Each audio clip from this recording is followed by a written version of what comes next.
ಅಂತ ನೀವು ಕಟ್ಟಿ ಮೇಲೆ ಮಾತಾಡ್ತೀರಿ ಕಾಲು ಕೆಟ್ಟಿಲ್ಲಪ್ಪ ನಿಮ್ಮ ತಲೆ ಕೆಟ್ಟೈತೆ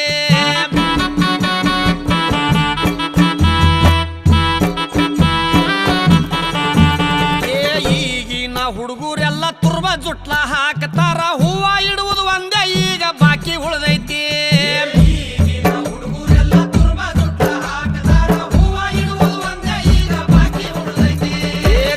ಗೊಟ್ಟ ಬಳಿ ಇಲ್ಲ ಹಣಿ ಮೇಲೆ ಕುಂಕುಮಿಲ್ಲ ಹರ್ಕ ಪರ್ಕ ಪ್ಯಾಂಟ್ ಹಾಕು ಫ್ಯಾಷನ್ ಬಂದೈತೆ